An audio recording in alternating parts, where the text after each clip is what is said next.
Welcome to Living Teal at the Table with Fare, the destination to talk about anything and everything, but most of all food. Because we're here to make sure what you eat makes you feel great and never makes you sick. A seat at the table is brought to you by Fare, taking the fear out of food, one breakthrough at a time.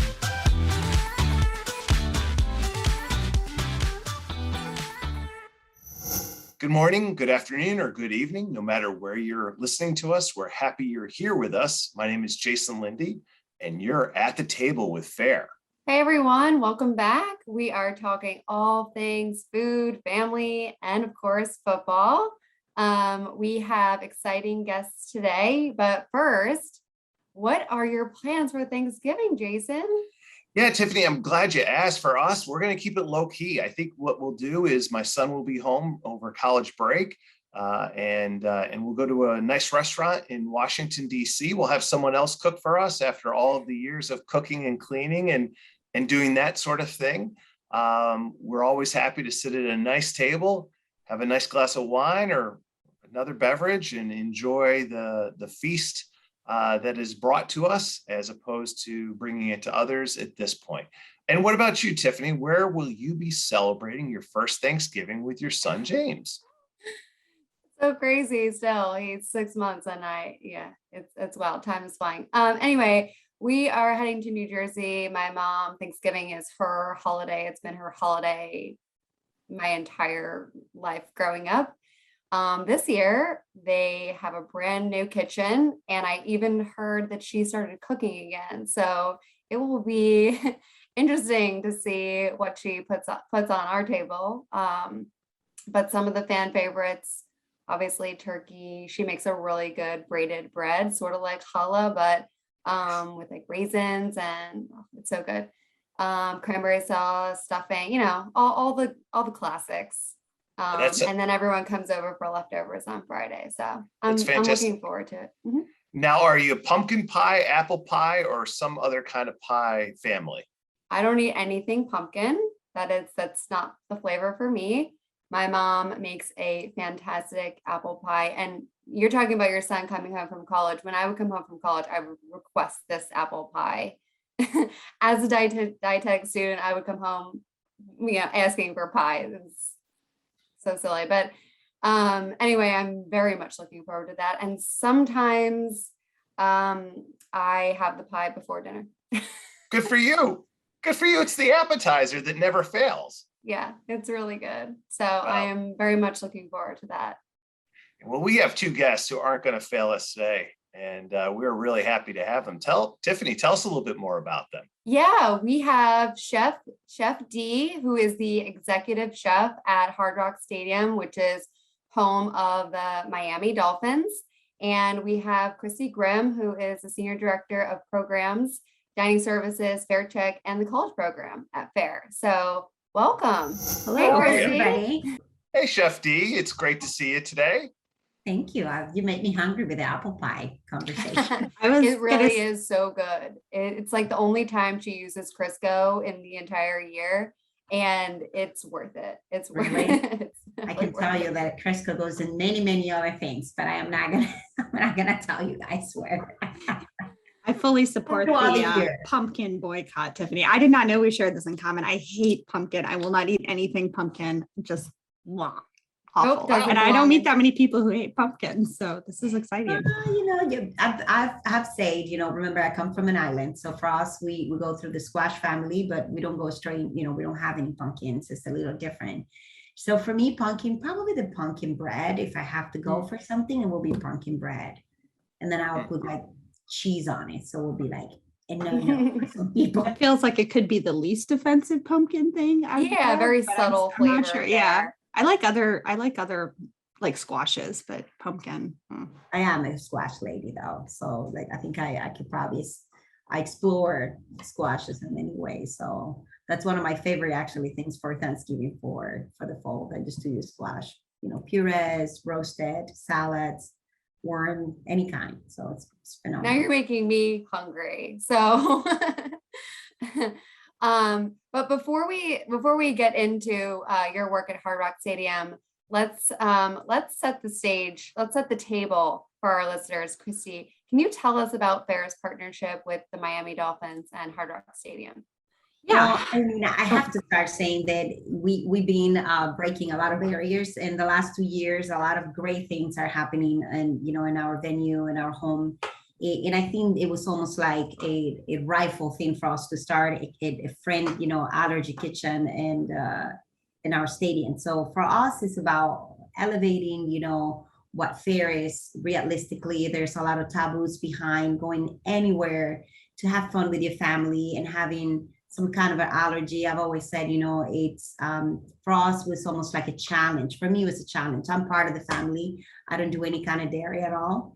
And it's kind of hard when you go to a place and you have to almost kind of think before you get in the card, whether it's with your mom or your kids or your husband or yourself, and think like, okay, what am I going to do? Do all those research, and it almost takes away the fun to do these things. And, we love our families to come to the stadium for whatever it is, whether it's for a concert, for a game, and they're our guests. And we want them to feel comfortable to come in here and find in a kitchen that is actually taking care of all those things. You don't have to think about it. We have a stand, so we have a place that is actually let you know what it's eating. We have a lot of grab and goes. We go from the, the shakes where if you are like, watching what you're eating, then you can do that. We stay really healthy as well, but we also go through the patatas bravas, which is great. We keep the flavor. So it's not just for you, but for your family. So I think it's something that we are extremely proud. We still in diapers. I feel like we are still so much that we can explore with this, but we are most definitely moving into bigger and better. And it's doing phenomenal. So I'm extremely proud. Like I said, very proud to be one of the first one. I'm pretty sure I'm not the last one. There's going to be many other stadiums that are going to join, the revolution of fair kitchens. Yeah, no, Chef D, we really appreciate that. And we are grateful for that. And as someone who grew up with a dairy allergy and a tomato allergy, I understand exactly where you're going with that. But let's rewind just for a second. Kristi, talk to us a little bit about how this partnership emerged. I mean, it's the first of its kind. At FARE, we've never done anything like this. And obviously, as you heard from Chef D, it's the first of any professional sports arena or stadium. And so walk us through about this fantastic opportunity and how it's changing the stadium experience for so many of our friends and family. Yeah. And I think, just to sort of background for people who don't know what FARECheck is, because it is still a fairly new program that we just rolled out and started piloting in early 2020 in the heart of COVID times, which has been its own sort of special, fun learning experience. It is our training and certification arm for food service. So we provide training, we provide auditing, we look at policies, we help people sort of set up how do you safely accommodate people with food allergies, with celiac disease, whatever their special dietary need is. How do you make sure that they're safe and welcome in your environment? So we've partnered with that on that program with the Miami Dolphins and Hard Rock Stadium, which I think is really, really exciting. I think when I think about food allergies, a lot of times we hear a lot from our community about how people are excluded. They're often bullied. Children with food allergies are very frequently bullied for their allergies, and they're not able to participate in the same way. And so while a lot of times, people think, food allergies is not a big deal. You don't eat something with milk. You don't eat this or that, but it actually permeates so much of their life. And so this is really about how do we provide not only safety in these places that people go currently, but how do we make that experience inclusive so that they can just go, they can participate. As Chef D said, they can go without worry. So you step foot in Hard Rock Stadium, you know that there is an option for you, you know that it has been vetted, you know that it is safe, and you also know that the Dolphins and Hard Rock Stadium and Chef D have thought about you and how your experience is. So that's a more welcoming environment. So I think all around, this has just been a really great partnership and an awesome opportunity to help our community have more places that they can go. Yeah, that's awesome. And at FARE, I do sit on the FARECheck team too. So I'm glad we are able to talk about the program and the exciting things that are going on.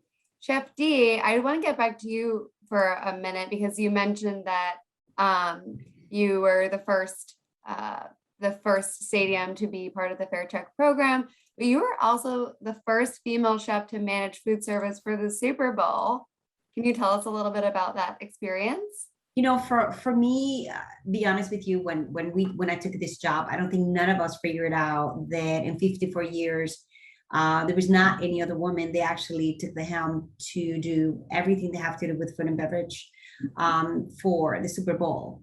And I think for me, as first and foremost, I'm Latina, and within this empowerment of women's in this age, I think it was phenomenal that I was able to set the stage. Like I said, not the last one, I'm hoping, probably just the first one, you know, paving the road for many other amazing, talented women that are coming behind me into the sports and, you know, leisure and entertainment in the United States and the world, if it, you know, you want to call it. The experience was phenomenal. I have to say, we were able to do so many good things. And I feel like when you set up this kind of energy, you know, we were the first stadium that did non-plastic. We created a huge food rescue. So we donated all of the foods we did about 5 different organizations through Food Rescue Miami. We did work with other organizations in terms of donations of everything. Like we were trying for the building have to have absolutely no waste at all. We have a system of composting. We have 3 what we call digesters in the building. So we compost as well. You know, and I feel at the end of the run, we were able to also to show such a beautiful diversity, because we are one of the most diverse cities in the country, which is Miami. And, you know, I've always said it was about me being a woman, but it was about us setting up the stage for, I think, fair, because we are in a place where I think the next logical state for us was a stage or step for us was to go into, you know, dealing with the allergies and dealing with all the things that we're dealing right now. Because I've always said, you know, if we were still trying to figure out the plastic situation, how to help the environment, you know, the food rescues and all these things, we were still, you know, not paying as much attention on what we're doing now and, you know, elevating certain things that we wanted to do. And I think allergies is one of them. And, you know, as Kristi was saying, when we started looking at this, it was not just about, you know, how can we bring something in a box that can say, you know, this is gluten-free, or this, it was more about how can we personalize this and let you all out there know that we are cooking for sure in a kitchen that is FARECheck certified. Then the educational part of it, including myself, it's been amazing for us. I mean, just going into that having to getting myself certified, all my chefs, it was crazy. It was really like, I'm sitting there, I'm thinking, really? Oh, you know, like, and it's not just that, because I feel like anybody that comes up here and get on their apps and kind of can, you know, doing QR and kind of see what the ingredients are. I think we are also kind of creating this education path for the people that don't even know, you know. So I feel like it's so much more than just serving food for us. It's a responsibility. So yes, I think it started with me being the first, and we just put that beautiful energy, and we continue, you know, doing first things. And I think, like I said, we're not done yet. We have a lot of other things coming through. Well, we are so grateful that you are the first, and we just want to celebrate you and all of your accomplishments, Chef D. It's wonderful to be here with you and to uplift them. You know, one of the things that I love in just listening to you already is just the care that you take in providing wonderful ingredients for our community. And so I was hoping you could share with us a little bit about some of the allergy-friendly recipes that you've provided to make the game day experience just a lot of fun for the food allergy community in Miami. Absolutely. Well, one of the things that I know everybody knows when you come into cooking anything is keeping it simple. Just keeping it simple. Clean ingredients are very, very important. We don't want to make anybody confusing. So I think that's what we did. We actually piggyback on some of the FARE, you know, recipes they have, which has been a great help for us. So thanking Tiffany and anybody else that has been, you know, that we wanted to make sure. So I'm going to give you the best example. We have our gluten-free brownies. It's almost like a secret recipe that right now we might share with a beautiful project that we have coming up in December. Patatas bravas. I have also a arugula, it's a watermelon and blueberries, which is kind of fun dressing, salad with a maple dressing. Very clean, very simple, nothing too, you know, out there. We make scones. Remember, our game is at 1 o'clock. So anybody that comes in, we have blueberry scones as well. And when it comes to any of the grab and go, we are working with Fair and Safe, some of the great partners the Fair has, and Yum as well. So like I said, to provide those things. And we are making a fun recipe for Thanksgiving, talking about squash. It's roasted squash. We are doing chickpeas, mixed greens, and we're doing a mustard and maple dressing. Simple, but what we did is we fried the chickpeas. We made it a little fun, but crispy. And Yeah, that sounds amazing. Cranberries are there too as well for the sweetness. So that's kind of what we are looking for Thanksgiving. We want to kind of add that on when we're doing the game for next now in November. But like I said, everything we keeping it simple, keeping it small. We are also creating some nachos, and we're making the chorizo with oatmeal, and it's oatmeal and sun-dried tomatoes. And I have to say, great. When I went through the recipe, I was a little skeptical, but wow, really good. Guess we'll have to make a trip down to Miami to try some of these new recipes, huh? For sure. Yeah. I'm sure that creating these recipes has been an exciting challenge for you after you've done so many already exciting, challenging things, not only as a chef, but just within the stadium in general. You mentioned the plastics and compost and all that, and all those programs, food rescue, all those programs.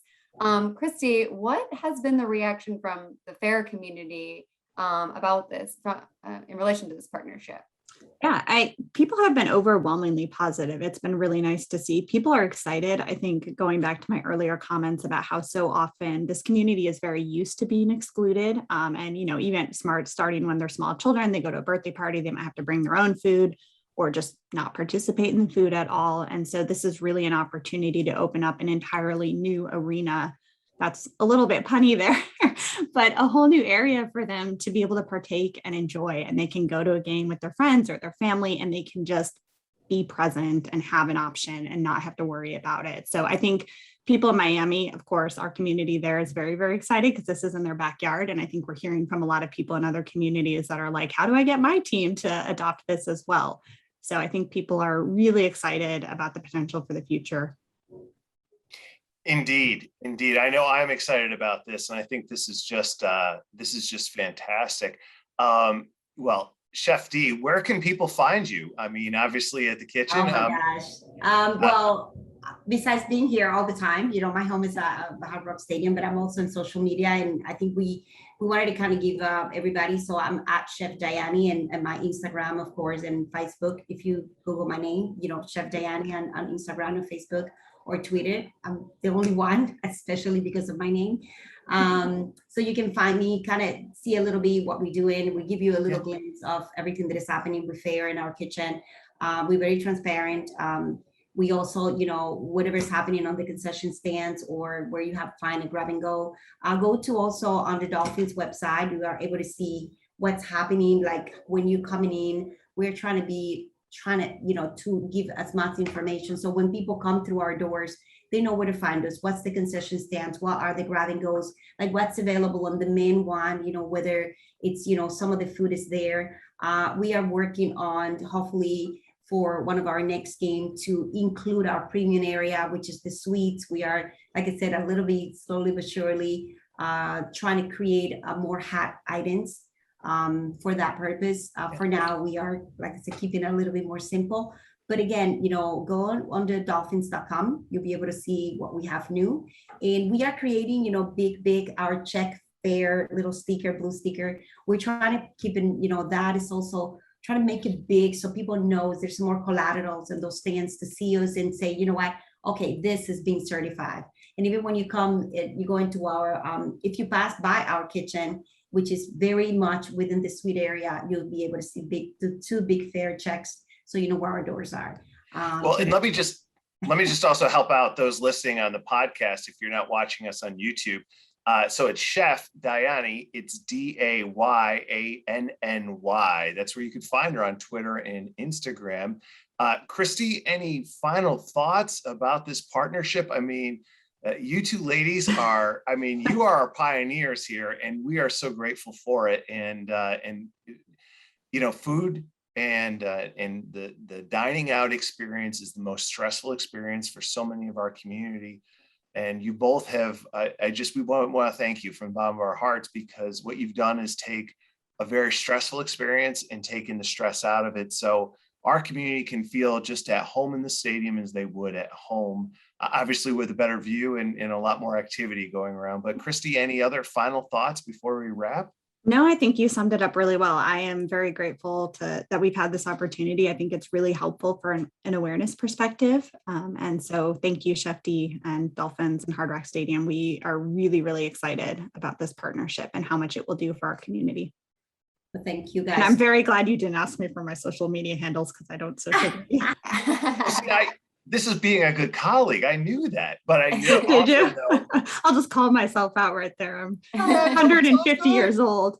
Hey, Kristi, it's all good. We all, we know where to find you. You need to get on so we can find you. And you can find me. You can go back to I've tweeted probably 4 times in 10 years.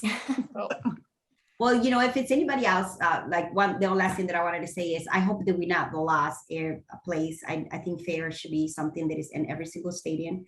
It's not that difficult. I know we're doing a pilot and we're here to anybody that needs help. And I'm hoping that, this is something that is going to be a normal thing moving forward, that anybody out there can say able to go anywhere and, and have the peace of mind to bring his family and have great, friendly allergy food. Well, we'd love just to move right down the road to the Heat and keep our partnership. Yeah, keep our partnership with the Miami teams going. But anyway, Tiffany, any final words on this segment? No, I was just going to say that so many things that we do at FAIR, it's about promoting safety, but also inclusivity within our community. And we had the Teal Pumpkin Project in October, and now we're talking about food, family, fun, and football. So I'm just excited to see what comes next. Same. And so thank you so very much, Kristi and Chef D. It's been our pleasure to have you on today. Thank you guys. Well, Tiffany, that was a fantastic segment with Chef D and Kristi. And now it's always our favorite time of the podcast to bring on our special guest. Hi, Lisa. Hi, Tiffany. Hi, Jason. Hey, Lisa. Welcome back. It is fall and we are looking forward to Thanksgiving. Do you have any fall favorite activities? Anything you like to do in November? I do. We live on a farm and I just love walking around the farm and the leaves. My dog and I go out for long hikes. Now, a lot of people know that I have a 15-and-a-half-year-old border collie who's in diapers full time now. So we aren't as active on our walks through the leaves as we used to be, but she still loves it. And it is truly my favorite thing to do. I love that. Our dog is 2 years old, so no diapers there, but we just went on a hike in Maryland in Sugarloaf Mountain, got lost 2 hours with our 6-month-old and dog. It was an adventure. So wow, that is an adventure. Got to see a lot of foliage though, so that was good. Anyway, Lisa, anything new and exciting going on at FAIR? Well, FAIR just really wrapped up an amazing fall period. We had our Contains Courage research retreat, which was virtual again this year. We can't wait to do it in person next go around, but we had over 400 registrants. And what was exciting is after the period of time where it was live and streamed, we've actually had more people contacting us as companies got excited, heard about what different things had been said, heard about different remarks and panels. And so people continued to sign up. So it's going to be wonderful to see what those final participation numbers are. It is the advantage of the virtual world. But we had some wonderful clinicians, industry representatives, investigators, and academia and public service. This year's features for keynotes were Dr. Kari Nadeau, her team at Stanford, Dr. Gideon Lack and the King's College, team from London, Dr. Alkas Toyas from NIAID at NIH. And so having them be with us, giving everybody an update. I mean, there was a great deal of excitement about prevention and what's next. And so we're just thrilled at how energized both the research and the industry community are. And then, you know, it was October, so we got to end the month on a high note with the Teal Pumpkin Project. Our teal pumpkin was shown throughout Times Square, thanks to Allergy Insider, an education platform from Thermo Fisher Scientific. We were able to invest even more money in getting information out about teal pumpkin. Our map at the last count was well over 8,000. I have a sneaky suspicion. We'll wait to see what the numbers were, but I'm going to bet you it got up to probably 10,000 or so. And that meant that families across America were making sure that all kids could feel like participants in the holiday season. And so, as we know, being able to dress up this year, go door to door, still we have some pandemic restrictions, but I know that kids are excited to actually be able to ring some doorbells and get non-food treats and show off their costumes. Indeed, it is one of the most special times of the year. And of course, you know, we're coming up on what I think is one of the best holidays of the year, Thanksgiving. And Yeah. so, Lisa, what are some Gable family traditions that you will be upholding this year? Well, we split the activities in our household. As a lot of people know, I am not the chef in my family. Jim Gable is the chef, but I am the decorator in chief. And so I am in charge of decorating the table. And it's always wonderful for me to bring out the silver and china that was handed down through multiple generations.